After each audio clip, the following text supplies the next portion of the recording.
اعوذ باللہ من الشیطان الرجیم، بسم اللہ الرحمن الرحیم۔ ناظرین، میں ہوں آپ کا میزبان محمد تحسین عباسی اور آپ دیکھ رہے ہیں میرا YouTube channel Pakistan time news. ناظرین، آج کا میں پروگرام ہندوستان کے معروف مسلمان شاعر ہیں جناب راحت اندوری کے شعر سے، جو انہوں نے ایک موقع پر فرمایا تھا، اور یہ شعر جو ہے ان کا، یہ ہمارے ملک کے حکمرانوں پر بالکل فٹ نظر آتا ہے۔ تو راحت اندوری صاحب نے فرمایا کہ بن کے ایک حادثہ بازار میں آ جائے گا، بن کے ایک حادثہ بازار میں آ جائے گا، جو نہیں ہوگا وہ اخبار میں آ جائے گا، جو نہیں ہوگا وہ بھی اخبار میں آ جائے گا۔ چور اچکوں کی کرو قدر، چور اچکوں کی کرو قدر، نہیں پتہ کب کون سی سرکار میں آ جائے گا۔ چور اچکوں کی کرو قدر، نہیں پتہ کون سی سرکار میں آ جائے گا۔ ہمارے ملک میں جو طرز حکمرانی ہے، اور جس طرح سے ماضی میں اور حال میں جو حکمران ہم پر مسلط کیے جاتے رہے ہیں، کون لوگ کرتے رہے ہیں، یہ سب کو پتہ ہے، اس کی وضاحت کی ضرورت نہیں ہے۔ تو یہ شعر جو ہے وہ بالکل چند اشعار جو ہیں بالکل فٹ ہوتے ہیں۔ اور پھر سونے پہ سہاگا یہ کہ گزشتہ 3-4 روز قبل سندھ کے گورنر جناب کامران ٹیسوری صاحب کو جس طرح سے سندھ کے لوگوں پر مسلط کیا گیا ہے، اور ان کا ماضی اور ان کا حال سب کو پتہ ہے، اور سب جانتے ہیں کہ کامران ٹیسوری صاحب جو ہیں بحیثیت گورنر، اس سے پہلے وہ کیا تھے، اور اب گورنر بن کر وہ کون سے ایسے کارنامے انجام دیں گے۔ آج مجھے اطلاع ملی ہے کہ سندھ کے جو گورنر ہیں ہمارے جناب کامران ٹیسوری صاحب پر دبئی میں پابندی ہے، اور یہ دبئی تا زندگی ان پر پابندی ہے تا حیات، اور یہ کبھی بھی دبئی میں ان کی انٹری نہیں ہو سکے گی۔ تو یہ آج کی ایک تازہ خبر ہے۔ اس کے علاوہ سندھ کے گورنر جناب کامران ٹیسوری نے جو ہی حلف اٹھایا، دوسرے روز جناب نثار پنور صاحب، جنہوں نے بانی متحدہ الطاف حسین صاحب پر عائد پابندیوں کے خلاف جو پٹیشن دائر کی تھی، اور جس دن ان کی ہیئرنگ تھی اس روز ان کو اٹھا لیا گیا تھا۔ اب کن لوگوں نے اٹھایا یہ بھی وضاحت کرنے کی ضرورت نہیں ہے، وہ سب لوگ جانتے ہیں کون لوگ لے گئے تھے، اور کہاں کہاں ان کو لے جایا گیا، اور کیا کیا ان سے منوانے کی کوشش کی گئی، اور کس طرح سے وہ ثابت قدم رہے، یہ بھی سب جانتے ہیں۔ تو گورنر صاحب نے جس دن حلف اٹھایا اس کے دوسرے روز نثار پنور صاحب بخیریت و عافیت اپنے گھر پہنچ گئے۔ اب جو ہی وہ گھر پہنچے تو یہ تاثر دینے کی کوشش کی جاتی رہی متحدہ قومی موومنٹ بہادر آباد کی جانب سے کہ ان کی رہائی میں متحدہ قومی موومنٹ بہادر آباد اور گورنر صاحب کا بڑا اہم کردار ہے۔ اچھا، اگرچہ اس سے قبل ابھی ٹیسوری صاحب گورنر نہیں بنے تھے، تو جو ہمارے 3 اردو بولنے والے مہاجر کارکنان تھے متحدہ قومی موومنٹ کے، جب ان کی سندھ کے مختلف اضلاع سے لاشیں ملی تھی، اور ان لاشوں کو ملنے کے بعد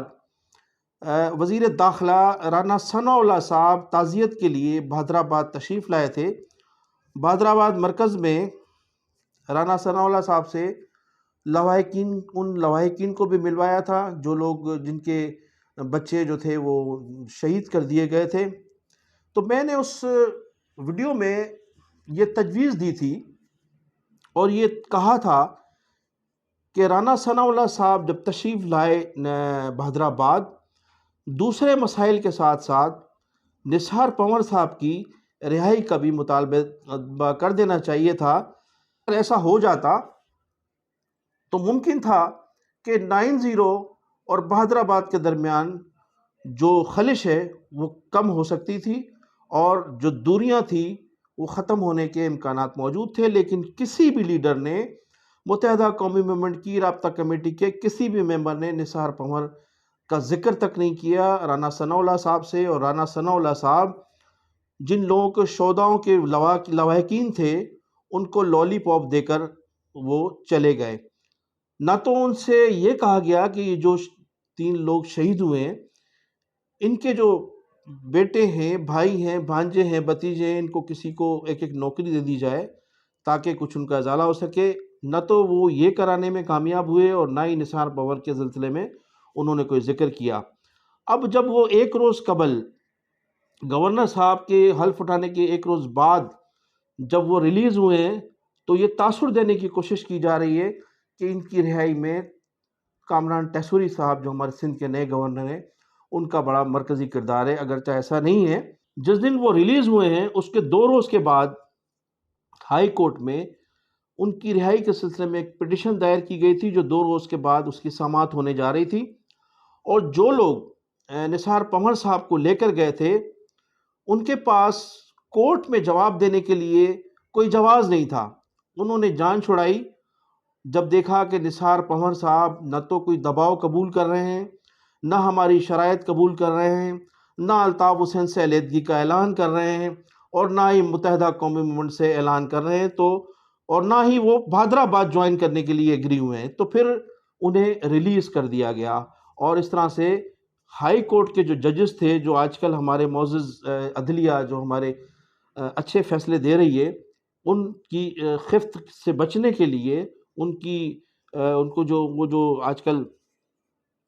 کورٹ میں جس طرح سے ذلیل و خوار کر رہے ہیں حکمرانوں کو، اس سے بچنے کے لیے انہوں نے 2 روز قبل ان کو ریلیز کر دیا تھا۔ لیکن بہادرآباد کی یہی کوشش تھی کہ یہ تاثر دیا جائے مہاجروں میں، خاص طور پر کہ نثار پنور کی رہائی ان کے گورنر کی وجہ سے عمل میں آئی ہے، اگرچہ ایسا نہیں تھا۔ ناظرین، اب آتے ہیں ہم وہ جو آج کل ویڈیو وائرل ہو رہی ہیں سوشل میڈیا پر، اور یہ کہا جا رہا ہے کہ کامران ٹیسوری جو ہیں گورنر بننے کے بعد ان کی اسٹیبلشمنٹ سے جو باتیں ہوئی ہیں اس میں انہوں نے یہ دعویٰ کیا ہے کہ یہ جتنے بھی اردو کے مہاجروں کے نام پر جو سیاست کرنے جا رہے ہیں، جو ایک طویل عرصے سے آفاق صاحب 30 سال سے مہاجر سیاست کر رہے ہیں، اس کے بعد پھر پی ایس پی بنائی گئی، اس کے بعد بہادرآباد کا جو ہے وجود عمل میں لایا گیا، تو ان تمام لوگوں کو میں ایک پلیٹ فارم پر جمع کر کے ایک مضبوط دھڑا بناؤں گا جو عمران خان کا کراچی، حیدرآباد اور سندھ کے شہری علاقوں میں مقابلہ کر سکے گا۔ اگرچہ اس سے قبل جو اسٹیبلشمنٹ ہے اس کی یہ سوچ تھی کہ عمران خان کا سندھ کے شہری علاقوں سے راستہ روکنے کے لیے الطاف حسین کو اسپیس دیا جائے،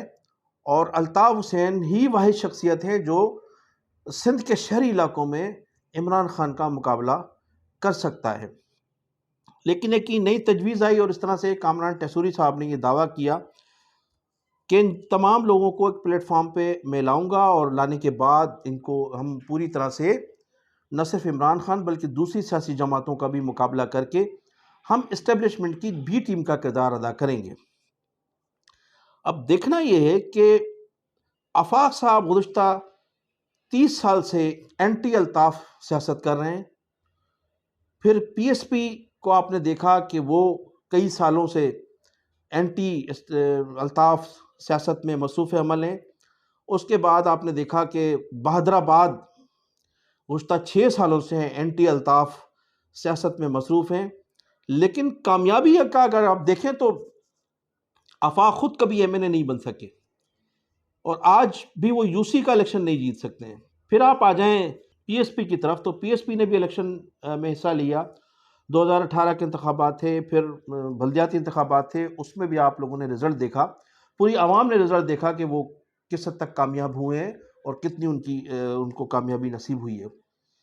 اب میں بات کرتا ہوں 2018 کے انتخابات میں۔ 2018 کے انتخابات میں جو 7 قومی اسمبلی کی سیٹوں پہ کامیابی حاصل ہوئی بہادرآباد کو، اور چند ایم پی اے بھی بنے، اس سے پہلے میئر کا جو الیکشن تھا اس میں بھی ان کو کامیابی ہے۔ تو میئر کا جو الیکشن تھا وہ تو اس وقت ہوا تھا جب 2016 سے قبل ہی غالباً الیکشن ہوئے تھے، اور اس میں الطاف حسین صاحب کے نام پر ہی ووٹ ملے تھے۔ پھر 2018 کے جو انتخابات ہیں اس میں بھی بہادر آباد نے عوام میں یہ تاثر دینے کی کوشش کی کہ ہمیں پوری طرح سے الطاف حسین کی آشیرواد حاصل ہے اور ہم الطاف حسین کے نمائندے ہیں، ہم الیکشن جیتیں گے تو ان پر پابندی بھی ختم ہو جائے گی، ہم اپنی طاقت کا مظاہرہ کریں گے الیکشن جیت کر، تو لہٰذا ووٹ ہمیں دیا جائے۔ اس طرح سے انہیں ووٹ ملے تھے اور وہ پورے کراچی میں تمام سیٹیں جیت چکے تھے، لیکن اسٹیبلشمنٹ نے اپنا کردار ادا کیا اور عمران خان کے جو کینڈیڈیٹس تھے ان کو جتوایا۔ الطاف حسین کے نام پر پورا کراچی سویپ ہو چکا تھا 2018 کے انتخابات میں، چونکہ پتنگ نشان تھا، پھر جھنڈا بھی 9-0 کا تھا اور انتخابی نشان بھی 9-0 کا، تو یہ تمام فتوحات الطاف حسین صاحب کے نام پر ہو چکی تھی، لیکن بعد میں اسٹیبلشمنٹ نے اپنا کردار ادا کیا اور اس طرح سے بہادر آباد کو محض 7 سیٹوں تک لا کر محدود کر دیا۔ لیکن اس کے باوجود بھی بہادر آباد کا حکومتیں بنانے میں بڑا کردار رہا۔ پہلے عمران خان کی حکومت بنی، پھر اس کے بعد پی ڈی ایم کی حکومت میں ان کا بڑا کردار رہا، لیکن کردار تو انہوں نے حکومتیں بنانے میں کیا، لیکن عوامی مسائل پر ان کی توجہ نہیں تھی۔ اچھا، اب جو لوگ کہتے ہیں کہ جناب ہم لوگوں نے اپنی ذاتی حیثیت میں الیکشن لڑا تھا، الطاف حسین جو تھے ان پر پابندی عائد تھی اور یہ الیکشن تو ہم نے 2018 کا اپنی ذاتی حیثیت میں لڑا تھا، ہم جیت گئے تھے، تو اب جو الطاف حسین صاحب نے جو بائیکاٹ کیا ہے، الطاف حسین نے لانڈی کورنگی کے الیکشن کا بائیکاٹ کیا، اس کا رزلٹ آپ دیکھیں، ان کو کتنے ووٹ ملے، 64 ووٹ سے محض جیتے ہیں، اور کن لوگوں نے جتوایا وہ سب کو پتہ ہے، ہمارے اداروں نے ان کو جتوایا۔ پھر آپ عامر لیاقت حسین صاحب کی سیٹ پہ اگر آپ آئیں تو اس کا فیصلہ دیکھیں کہ اس سیٹ پر کیا حشر ہوا۔ 13 جماعتوں کا اتحادی کینڈیڈیٹ متحدہ قومی موومنٹ بہادر آباد، اس کو 17,000 ووٹوں سے شکست کا سامنا کرنا پڑا اور خود کینڈیڈیٹ نے محض 13,000 ووٹ لیے، تو یہ رزلٹ آپ کے سامنے۔ پھر جو 16 اکتوبر کو انتخابات ہونے جا رہے ہیں اس کا بھی بانی متحدہ الطاف حسین صاحب نے بائیکاٹ کا اعلان کیا ہے، وہ بھی آپ دیکھیں گے، اس کا رزلٹ بھی آپ کو پتہ لگ جائے گا۔ پھر آپ اندازہ لگا لیجئے گا کہ یہ جو کوشش کی جا رہی ہے بانی متحدہ الطاف حسین کو مائنس کر کے ان دھڑوں کو ایک یکجا کرنے کی، یہ کس حد تک کامیاب ہوتے ہیں۔ اب جب ان کی بات آپ کرتے ہیں نا کہ یہ جو دھڑے ہیں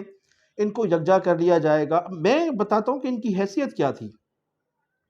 ان تمام لوگوں کی حیثیت الطاف حسین کی وجہ سے تھی۔ یہ مضافاتی بستی کے رہنے والے، غریب بستیوں کے رہنے والے لوگ تھے جن کو الطاف حسین نے کسی کو ایم این اے بنایا، کسی کو ایم پی اے بنایا، کسی کو سینیٹر بنایا، کسی کو ایڈوائزر بنایا، مختلف جگہوں پہ حکومتی عہدے دیے۔ جب اے پی ایم ایس او کا قیام عمل میں آ رہا تھا، اگر اس دور کی اگر تصاویر آپ دیکھیں تو یہ جو لوگ ہیں جو آج ڈیفینس اور کلفٹن کے بڑے بڑے بنگلوں میں رہ رہے ہیں نا، یہ لوگ 2 پٹی کی چپلیں اور نانا جی کا پرانا پاجامہ اور دادا جی کی پرانی اچکنیں پہن کر الطاف حسین کے پیچھے کھڑا ہوا کرتے تھے ہاتھ جوڑ کر، اور ان کے اس زمانے میں رنگ کالے ہوا کرتے تھے۔ آج تو رنگ بھی ان کے جو ہیں صاف ہو چکے ہیں، گورے ہو چکے ہیں، چونکہ 24 گھنٹے اے سی میں رہتے ہیں، بڑے بڑے بنگلوں میں ہیں، قیام پذیر ہیں، اور پھر سب کے سب لیڈر ہیں، تمام دھڑوں میں سب لیڈر ہیں۔ پی ایس پی میں انیس قائم خانی صاحب بھی لیڈر ہیں اور مصطفیٰ کمال بھی لیڈر ہیں۔ اسی طرح سے بہادر آباد میں سب لوگ لیڈر ہیں، کوئی بھی کارکن بننے کے لیے تیار نہیں ہے۔ آفاق صاحب کے پاس بھی سب لیڈر ہیں، کوئی کارکن بننے کے لیے تیار نہیں۔ تو جب یہ سب لیڈر ہوں گے تو ایک پلیٹ فارم پہ متفق ہونا ناممکن ہے۔ یہ جتنی بھی کوشش کر لیں بانی متحدہ الطاف حسین کو مائنس کر کے، یہ کبھی کامیاب نہیں ہو سکتے اور ان کی کامیابی ناممکن ہے۔ اسٹیبلشمنٹ پہلے بھی تجربے کر چکی ہے، 1992 میں بھی آپ نے ایک دھڑا بنایا اور اس کے بعد آپریشن کیا پوری متحدہ قومی موومنٹ کے خلاف، زمانے میں بھی سینکڑوں کارکنان کو جو ہے وہ مارا گیا، شہید کیا گیا، تو اس کے بعد بھی آپ نے رزلٹ دیکھا، رزلٹ آپ کے سامنے، اور اب بھی آپ رزلٹ جب آئے گا تو آپ کو جو ہے پتہ لگ جائے گا کہ بانی متحدہ الطاف حسین کے بغیر ناممکن ہے کراچی اور حیدرآباد کی سیاست کو کنٹرول کرنا۔ اب میں آتا ہوں، گزشتہ رات سینکڑوں اردو بولنے والوں نے بہادر آباد پر دھاوا بول دیا۔ اب کیوں دھاوا بول دیا؟ اس کی وجہ یہ تھی کہ جو بھی کارکن خاص طور پہ میں آپ کو بتاؤں دعویٰ کن لوگوں نے بولا ہے، جن کے لوگ ابھی تک لاپتہ ہیں، جن کے لوگ شہید ہو چکے ہیں، جو جو جو لوگ اسیر ہیں، ان کے لواحقین نے دھاوا بول دیا، کیونکہ بادل آباد میں کوئی کسی کا کام کرنے کے لیے تیار نہیں ہے، ایک دوسرے پر کام ٹال دیے جاتے ہیں، اور کہا جاتا ہے کہ آپ ان سے مل لیں، پھر آپ ان سے مل لیں، پھر آپ تیسرے سے مل لیں، پھر چوتھے سے مل لیں، تو لوگ اس قدر بیزار تھے کہ رات انہوں نے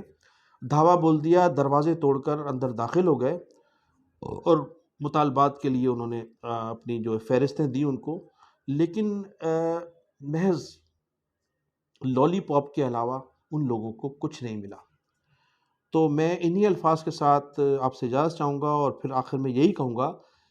کہ تمام تر کوششوں کے باوجود بھی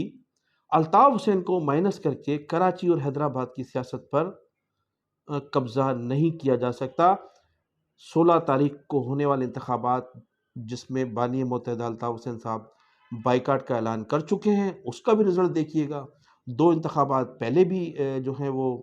بائیکاٹ ہو چکے ہیں، اس کا بھی آپ نے رزلٹ دیکھا۔ تو آپ میرے چینل کو سبسکرائب بھی کیجئے گا، لائک بھی کیجئے گا، شیئر بھی کیجئے گا، اور کمنٹ سیکشن میں جا کر اپنی قیمتی رائے کا اظہار ضرور کیجئے گا۔ پاکستان زندہ باد۔